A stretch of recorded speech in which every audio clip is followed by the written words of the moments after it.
In this video, we are going to talk about risk assessment, which is a problem that let's assume we deploy a policy in real world and we want to see how this policy performs. We have a bunch of data points. And what do we mean by risk assessment here? Okay. The agenda is going to be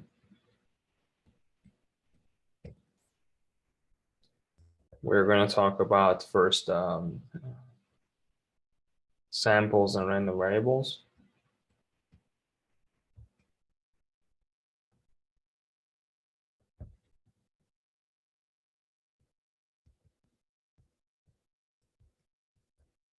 We will talk about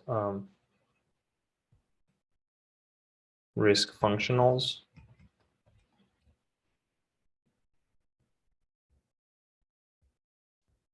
And we will talk about law-invariant.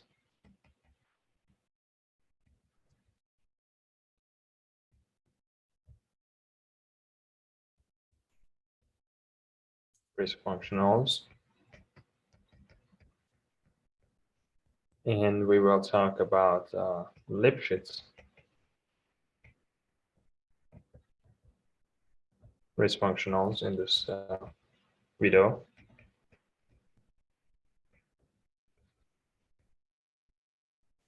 And lastly, we will talk about simultaneous concentration bounds, basically.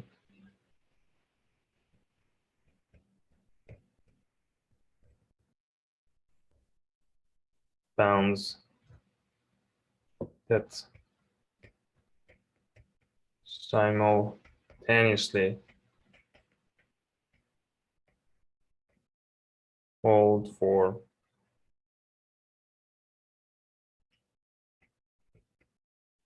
all risk functionals.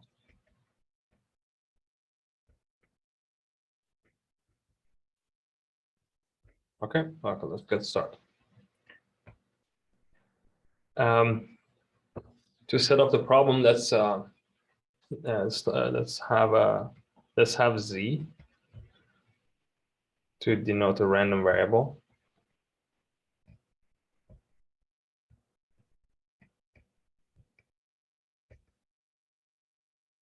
Okay. For example, what is this random variable? An example of this random variable that we are gonna, for example, consider in this video is, for example, reward in recommendation systems.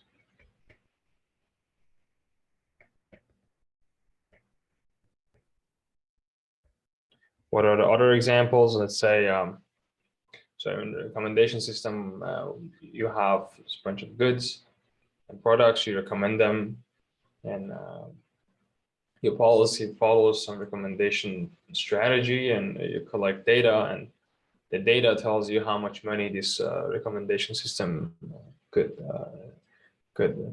just gain or make. In drug prescription systems, you have this policy which prescribe drugs to patients, and you see what is the performance of it, basically the quality of the improvement, let's say, is this random variable Z. Or in the stock market, the amount of change you get, basically the daily portfolio change you get, is your random variable Z. Or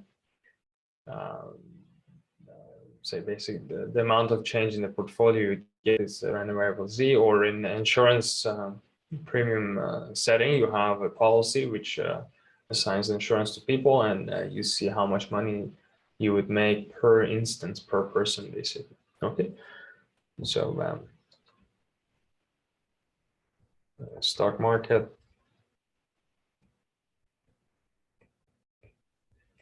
insurance,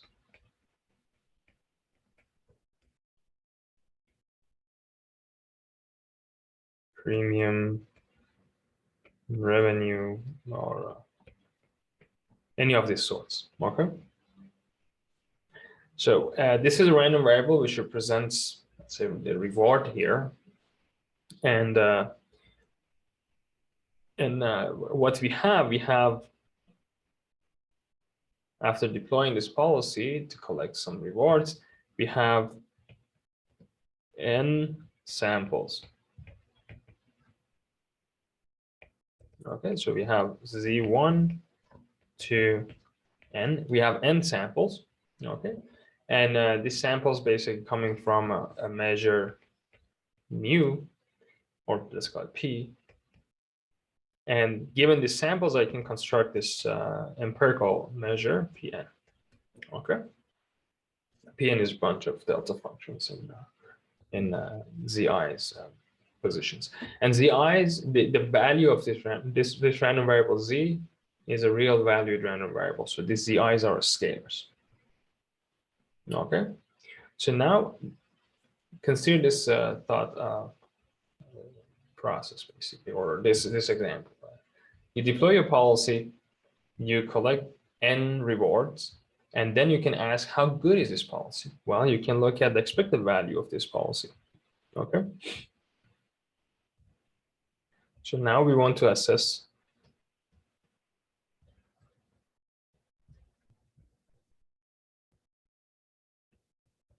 the performance of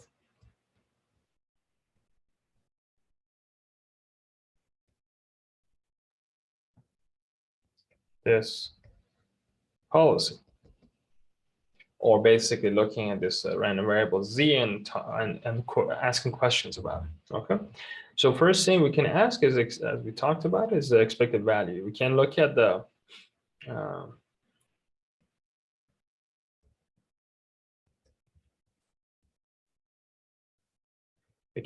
expected value under p hat n of z. Okay, given n samples, I can estimate the p hat z, p hat n, and then we can use it to estimate the empirical mean of this random variable. And we know that this is somewhere between the true mean plus minus O of 1 over, let's say you use Houghton inequality, and this is, so you have your, given this n samples, we can look at the empirical mean of this rewards, and this one gives us an estimate of the actual mean of this random variable z, and the estimate we have is going to be close to, the mean up to a confidence interval. Okay, so this is basically a confidence set.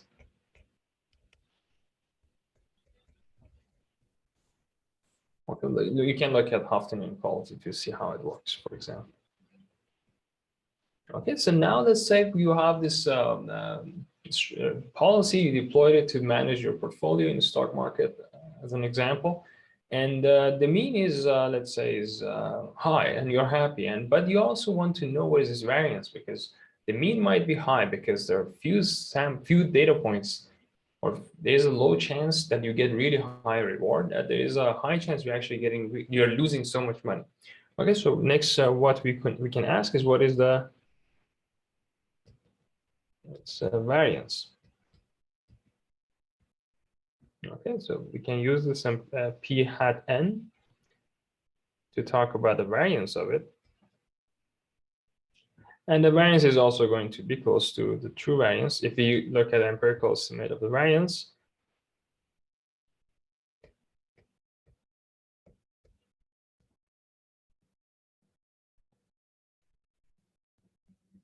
plus minus some confidence. Okay, so we can use the samples to estimate the variance of it, and we know the variance is going to be close to the true variance. Now you look at it, and suddenly you are like, hey, the variance is large.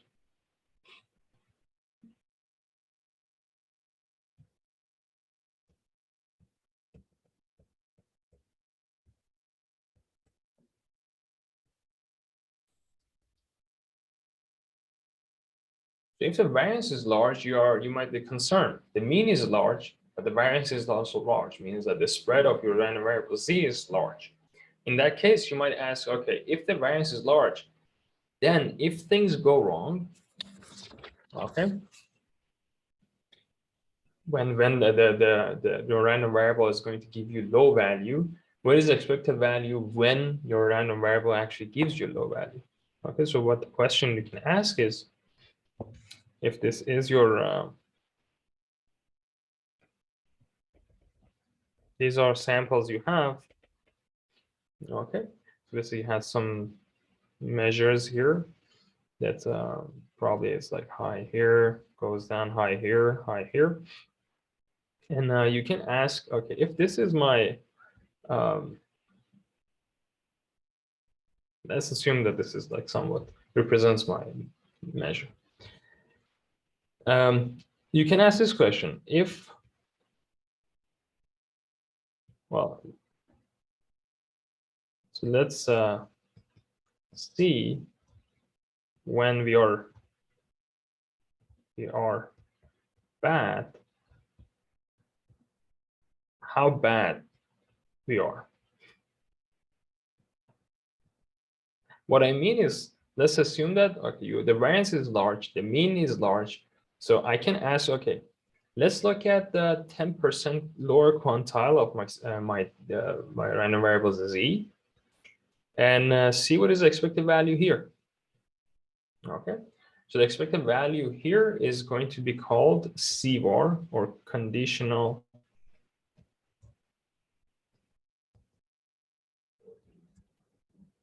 value at risk. In short, CVAR. Okay, so it's a condition on the fact that you're in this lower 10%, let's say quantile, so called alpha, or alpha percent quantile. What is the expected value of that region? So you say my random variable condition on the fact that is going to happen here, my samples are going to be here, what is the expected value of my random variable here? If the expected value of the lower 10% quantile is, let's say alpha is 10, or 0.1, 10%. And if the 10% quantile is large, means with, so basically small means like, or is negative, means that with 10% probability you're going to lose that much money. Okay, so if that happens, you might say, okay, let's look at what happens at the 5% quantile, what happens at like 4% quantile. Okay,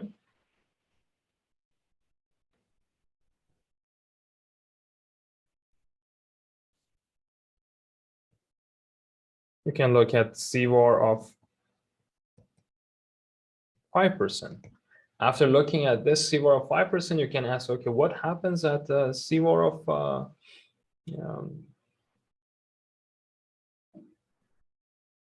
like 2.5%. You might ask all these questions dynamically, okay? And you can try to estimate these quantities and see how far are they from their actual estimate. Okay, there are some other questions that other types of questions we can ask. Okay, in order to come up with different types of questions about the random variable we can ask, let me first define the CDF. Let's FZ denote the CDF of Z. Okay, basically, if this is the actual Z might have this distribution, this minus infinity to plus infinity. This might be CDF of your random variable. Okay, now you can say, okay, I have n data points. Can I estimate the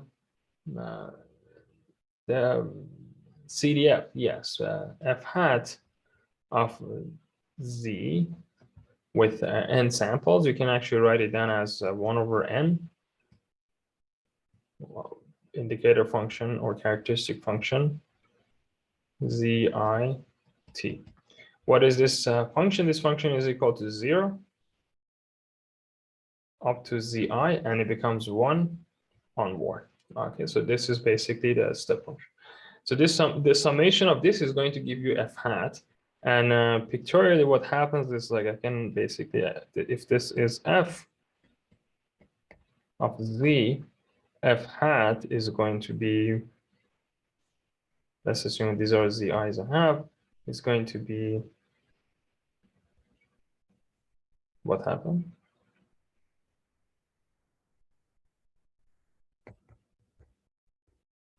So it's going to be basically a bunch of step functions add to each other, okay? And each step is going to have a length of, or width of 1/n. Okay, so why CDF matters? Because in many applications, for example, insurance premium, indeed, actually people define such risk functionals.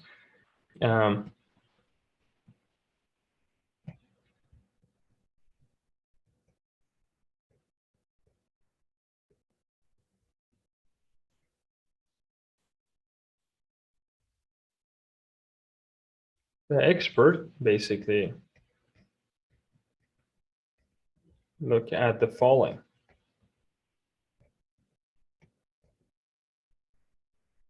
And what is this? Is basically a transformation of the CDF is the measure of the risk. So it's going to be integration of 0 to infinity. For example, 0 to infinity, it doesn't need to be 0 to infinity, minus f of z t dt. Okay, so they look at the CDF and they do this transformation under G. G is called distortion function.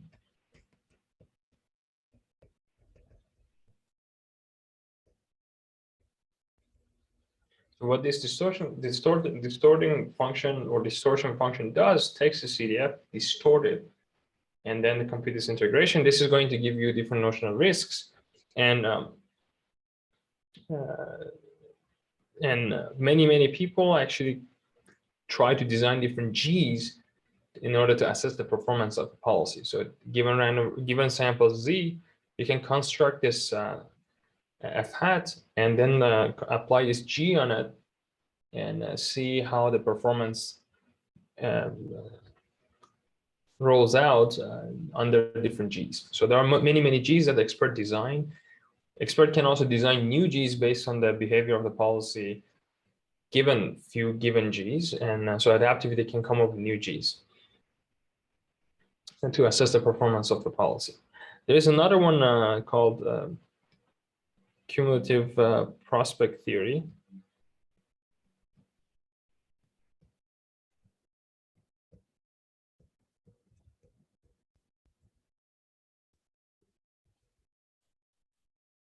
Or CPT, which is another thing which depends on CDF again, which is going to be integration from 0 to infinity, G plus, which is another function, 1 minus f u plus z t dt.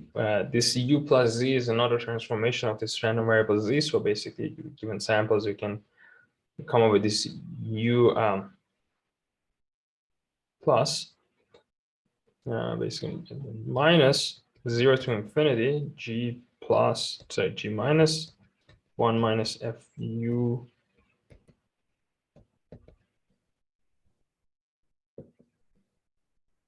okay. This u minus z is another random variable. So it is another transformation of this random variable. Okay. So there are many different quantities people, basically experts, look at in order to assess the performance of a policy. Okay. Sometimes you might also sum up 5 of them in a weighted way, and so weighted sum of these things might be another option, or like you can actually look at many of these performance of a policy under many of these risks functionals, and basically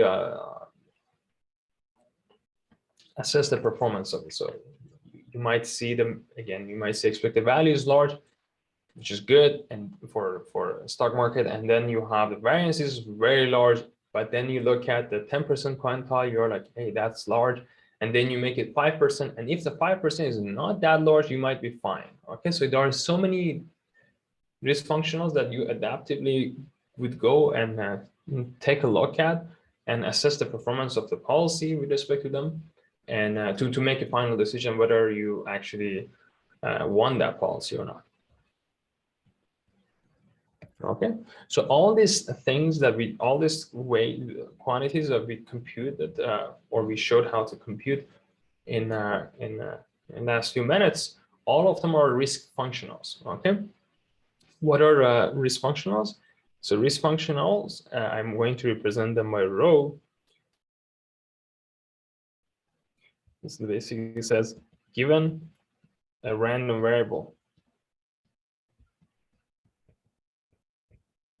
z, I would look at rho of z. Z is a random variable. What does it mean? It means is a function. So rho takes this function z and maps it to a space of reals. Okay, so z takes this z and map it to a number. Okay, for example, for expected value,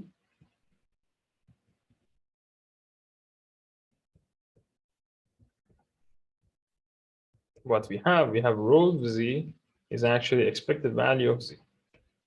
Okay, I take z is a random is a function associated with the underlying measure, and the expected value of this random variable is going to be my my risk functional. Okay. Okay, so now we are talking about risk functionals. Let's talk about their some of the properties. Okay, we say risk functional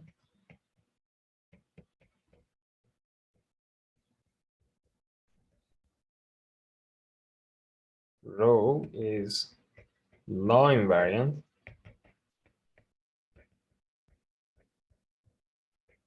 if rho of z is equal to rho of z prime, as long as fz is equal to f hat of z. Sorry, fz hat. So what this says, it says a rho, which is a risk functional, is law invariant. What does it mean? It means that if two random variables z and z prime, they have the same CDF, the risk functional evaluated on those random variables are going to be identical. Okay, so why this is important? It's important mainly for the sake of for statistical sense sake. What does it mean is, like, when you have samples, you can go and talk about the CDF of them. Okay, and if your risk functional depends something beyond the CDF, or basically beyond something that actually samples can tell you, then you cannot actually estimate. Okay.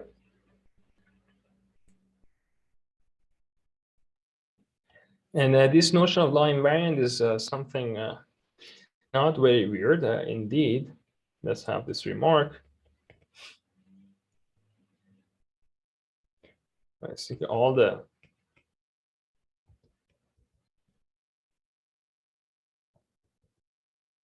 risk functionals we talked so far are law invariants. So you might at this point say, how come my handwriting is so bad? It's sometimes really hard to write on iPad. While my iPad had like some height, and desk is lower in height, and it becomes like kind of weird. It doesn't mean that my handwriting otherwise is better. Okay. So all the risk functionals we talked about so far are law invariant. Almost all the risk functionals out there are also law invariant. And law invariant risk functionals are nice for the estimation sake. So we are going to use them for the remaining part of this video.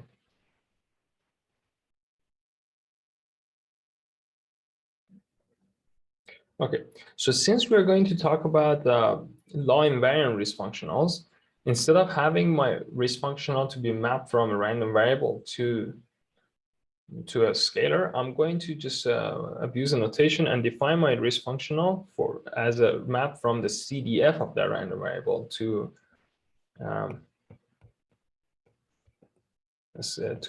space of reals.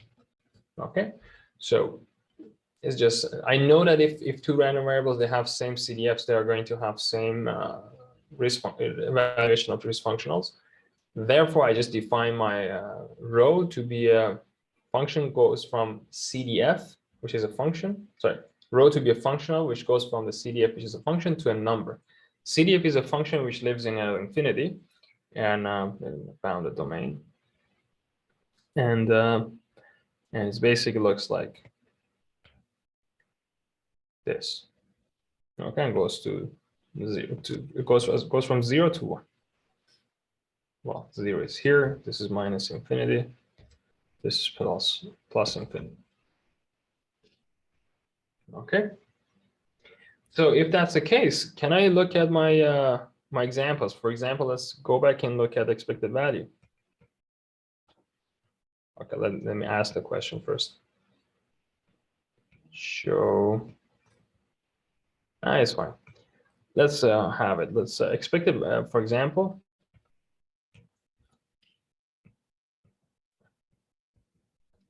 expected value. Okay.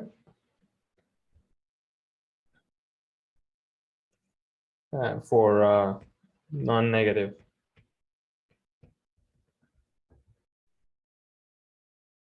values.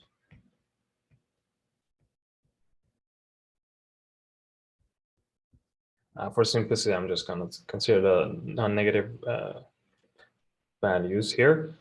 So my random variable just takes non-negative values. So, okay, so in this case, the expected value of z, I can write it down as integration of 0 to d 1 minus fz t dt. Okay, I just assume that the random variable is bounded, but that doesn't need to. This one holds for d equal to infinity as well. Okay. So what else? See, we can write down expected value as a functional applied on fz. So for expected value, we look at fz, which is a function. We do some operation on it. So here is a linear operation on it. Gives us, so it's a linear functional basically. So applied on fz gives us what?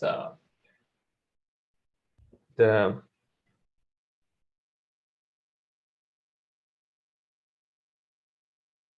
value of the expected value. Do we have other examples? Like, yes, almost all of these functions we talked about are maps from fz, so we can write them in that terms. So the variance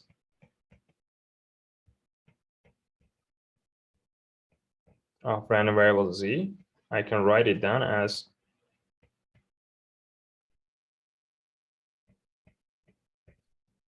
two times integration of 0 to d t times 1 minus fz t dt minus 0 to d 1 minus fz t dt squared. Okay, so we can actually write down the variance again as a functional of fz. Okay, this is going to be complicated functional. Okay. We also saw that in this is called distorted risk functional. We see that expected value is a special case of this distorted risk functional when g is actually identity function. Okay, so basically when gt is equal to, or g, I don't know, alpha is equal to alpha. Okay,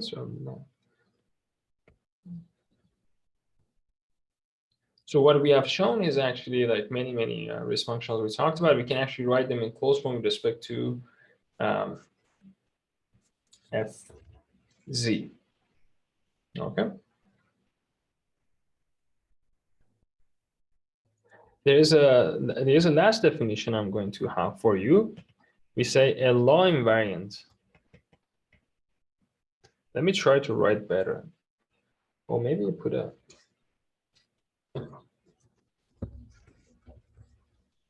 law invariant risk functional.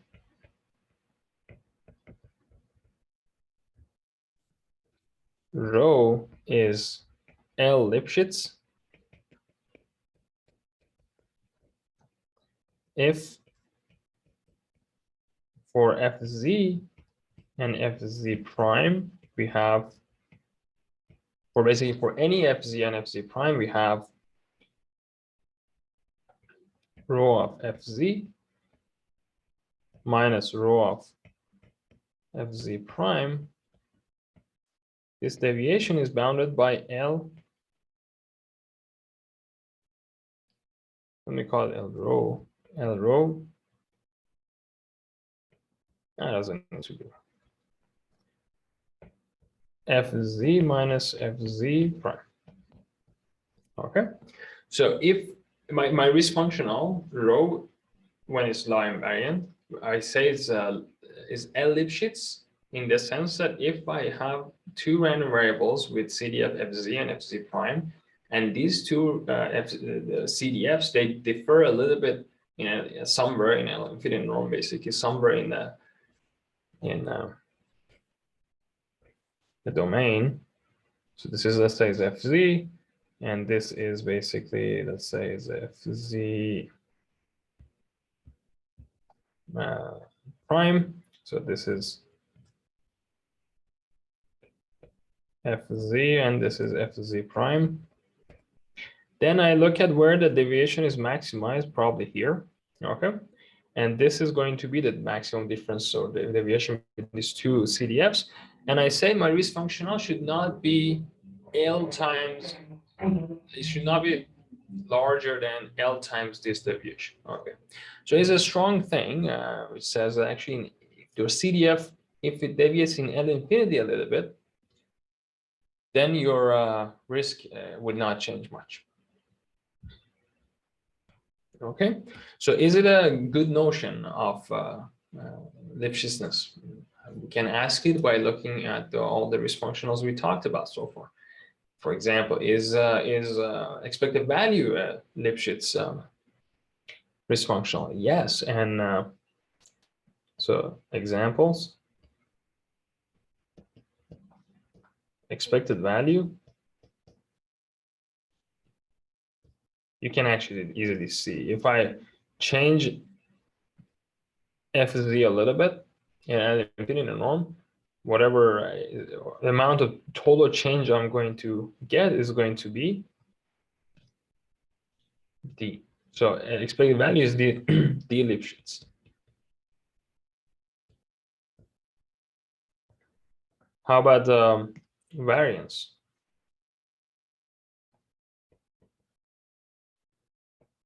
Variance indeed is also a Lipschitz risk functional, and is the Lipschitz constant is at most 3d squared. Okay. So we talked about C bar, which was like, let's look at this 5% or 10% quantile, which is basically alpha quantile, and look at the expected value there. Is C bar a Lipschitz risk functional? And the answer is yes, and the Lipschitz constant is d over alpha. Alpha was the quantile. Okay. We talked about this general notion of distorted risk functionals, that we observed that expected value is a subset of it. Okay.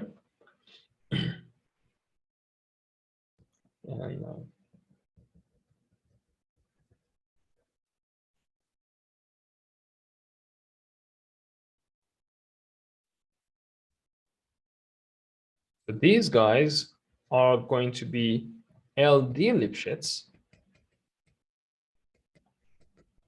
where this L is where G is L Lipschitz.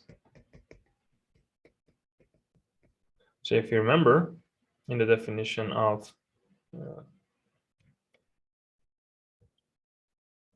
distorted functionals, when G is Lipschitz, therefore L Lipschitz, and if Fz changes a little bit, the outcome of these things, we're going to change L times that little bit.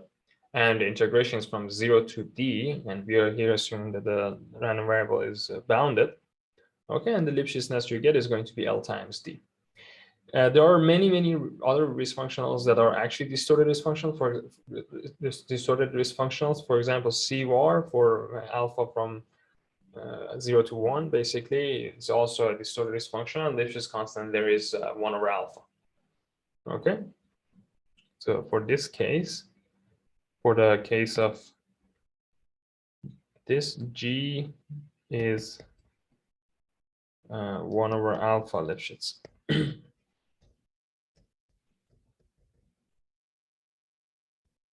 Okay, let me have this remark, which is most important, one of the most important remark of this video. It says basically all, well, let me make it more accurate. Almost all risk functionals are Lipschitz.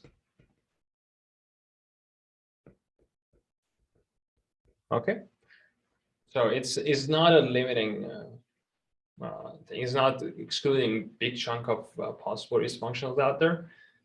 C-vars are all C-var and all levels are Lipschitz. Expected value is Lipschitz. Variance is Lipschitz. All the distorted risk functionals.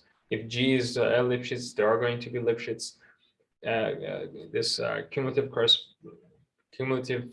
prospect theory functional is going to be also Lipschitz. Okay, great. So far we said for random variable Z, we look at the CDF, and there are almost all the risk functionals are law-invariant, means that they actually look at the CDF to come up with the risk evaluation. And then we also show that almost all the risk functionals out there are Lipschitz. Okay, great. So we are going to now use these things to answer our questions at the beginning. We wanted to see whether we can assess the performance of a policy with respect to many risk functionals. If you remember, given n samples, you could go and compute the empirical mean of them, and that would give you expected value of some number close to expected value of that random variable. You could go and look at the variance of it and come with estimation of the variance to come up with the estimation of the variance and say this estimation is close to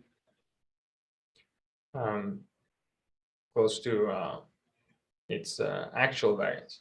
Then, given these two things, you decided probably you need to check another risk functional was C-var of 10%, and as a result, and then looking at that quantity and see how far is that quantity, estimated quantity, from its actual C-var value. Given all this observation you had, you came up with new risk functional which was C-var of 5%.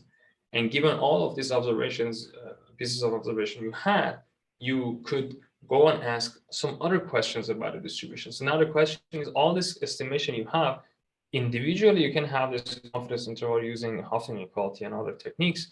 But the question there is actually, you're coming up with these questions or risk functionals to get applied on your samples in a dynamic way. It means that you observe the samples and design the risk functional to be, then use that risk function to assess the performance of your policy. And now the question is, if you can you do it? Is it correct to do it? Like,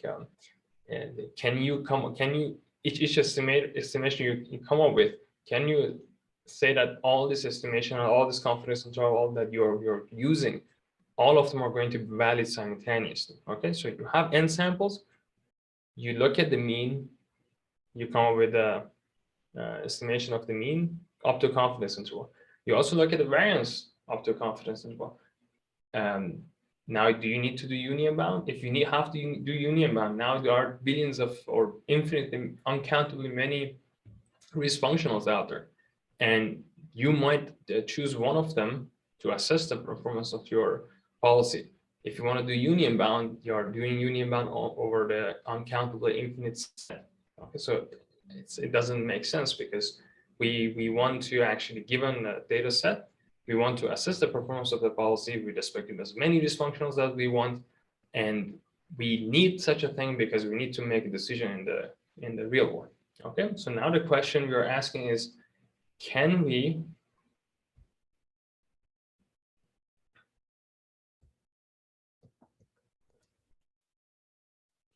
or are we allowed basically assess the performance of the policy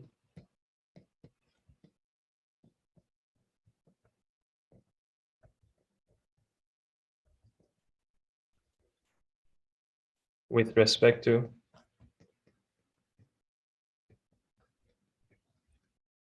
all risk functionals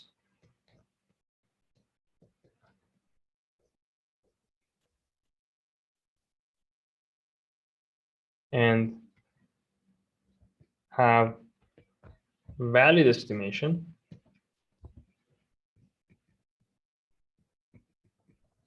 and valid confidence interval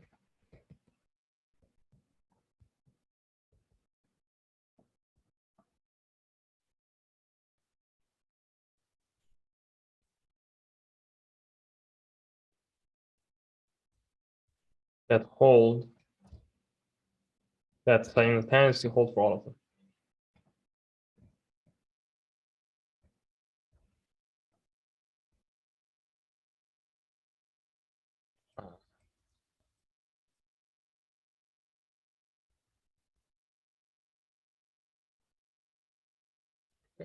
So given the samples, I'm really interested in assessing the performance of my policy. We generated the samples with respect to all possible risk functionals out there.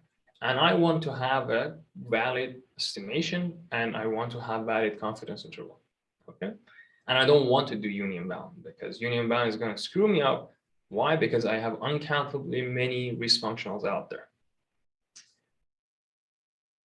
that can be adaptively chosen. Like a doctor, when wants to decide whether the policy is good for drug prescription, might look at the mean variance and CVR of 10%, and they might have a meeting, the doctors, and they can come up with a new risk functionals we haven't seen before. And you want to assess and ask you to assess the performance of the policy with respect to this new risk functional.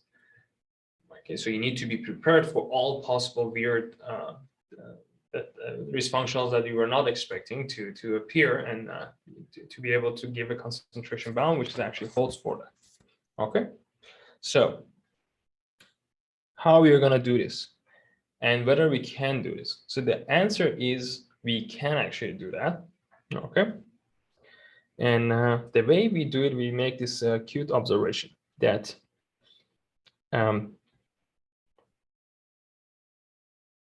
so given n samples, basically z1 to n, we said we can construct this fn hat, which was basically 1 over n, summation of I or 1, z I t. Okay, and we also had f of z. Okay, actually I had z here. Okay, so there is a theorem from like more than half a century ago, I guess. No, from 60s, and an updated version from 90s called this people name is Dvoretsky. Kiefer, Wolfowitz,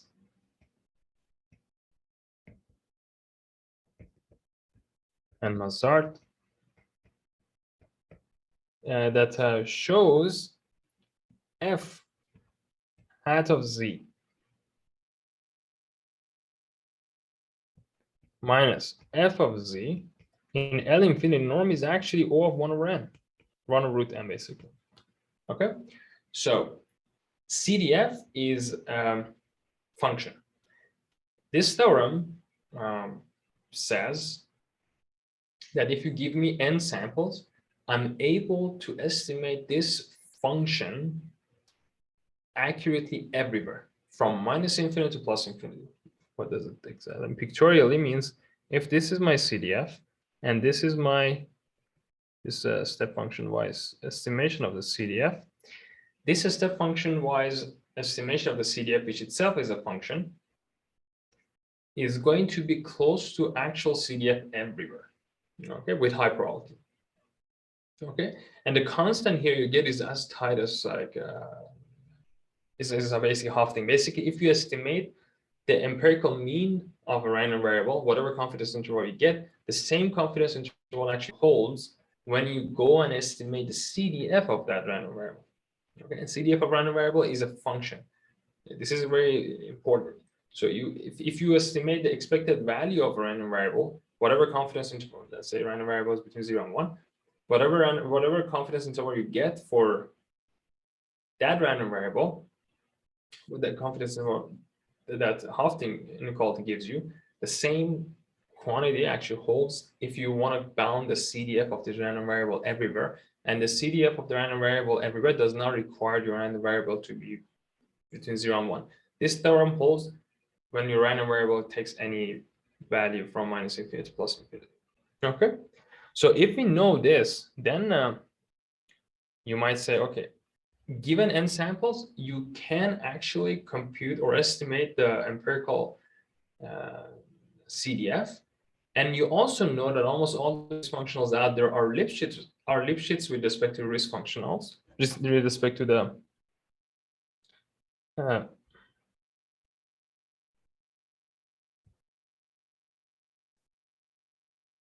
so if I call this one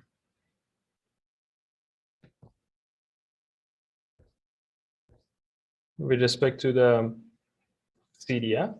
So now if you if you estimate this empirical CDF, then you can go and ask, you can go and compute, you can go and apply your risk functional on this empirical CDF. And since your risk functional is Lipschitz with respect to the deviation in the CDF, therefore, you can claim that the following holds.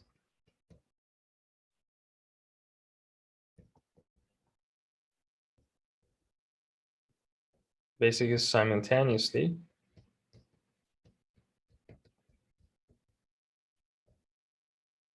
I don't know, simultaneously has 2 L's.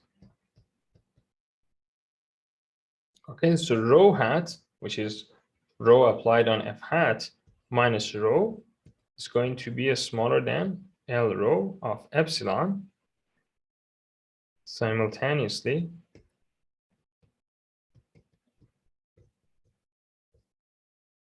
for all rows.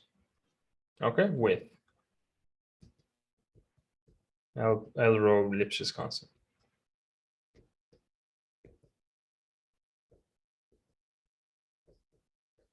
Okay, I'm emphasizing on this simultaneously more and more because I want to say that if you estimate the CDF first, then you can apply your risk functional on the CDF. And then since your CDF estimation holds, is with high probability is close to the true CDF, then all the other, every risk functional out there, you take them, apply on your empirical CDF, and get the assessment of the performance of the policy with respect to that risk functional.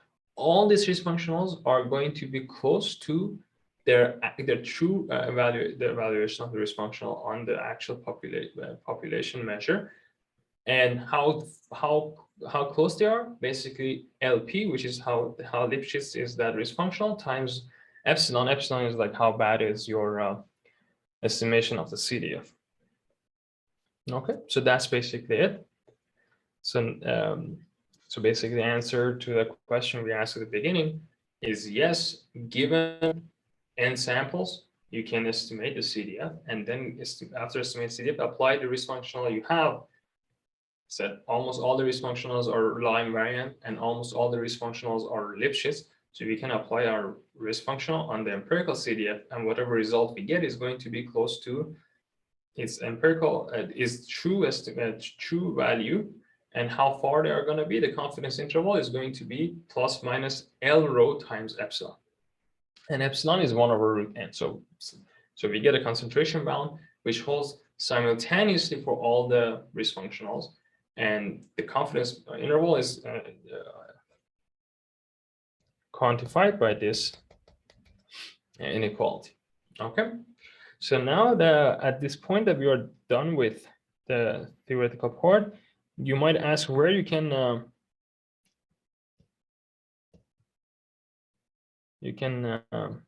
learn this in more depth.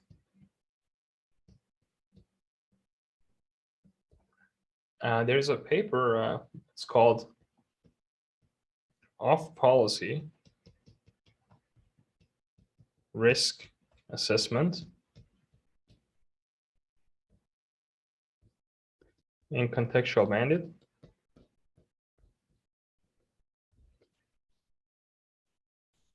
With a great list of authors, basically Audrey, Wang, and Lechi, Liu, and of course Zach Lipton, and me. Okay, please go and check out this paper. This paper is written for Contextual Bandit, but all the results I talked about and all the estimation stuff I talked about here, all of them are covered there. You can take a closer look here. One last piece of information is I use this notion of policy to motivate this problem, but as you can follow through the math, we didn't use the notion of policy everywhere. Basically, the math was given n samples from a random variable z.